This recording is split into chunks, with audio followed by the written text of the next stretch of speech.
Ukraine continues targeting Russia's fuel facilities. The Ilsky oil refinery in Krasnodar region was hit, damaging a key installation used for producing modern Euro 5 fuels. Ukraine also struck the Druzhba pipeline infrastructure.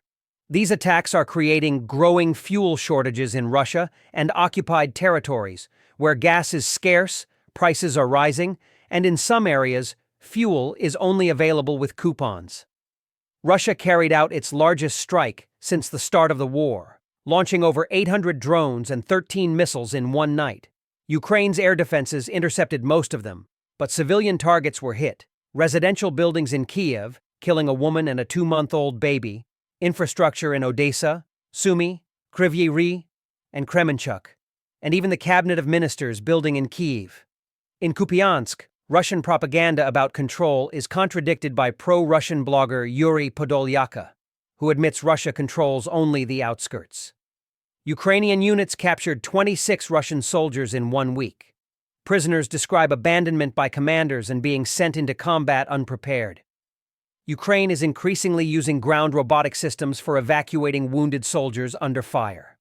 Russian forces are concentrating on the Pokrovsk direction, potentially preparing for a major offensive. Ukrainian intelligence chief Kirilo Budanov warns that Russia might announce a new wave of mobilization, despite political risks.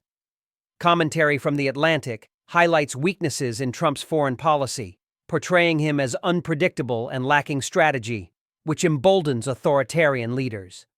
Russia is jamming GPS signals over Europe, creating safety risks for aviation. Inside Russia, discussions circulate about possibly shutting down most of the internet, leaving only a white list of approved sites.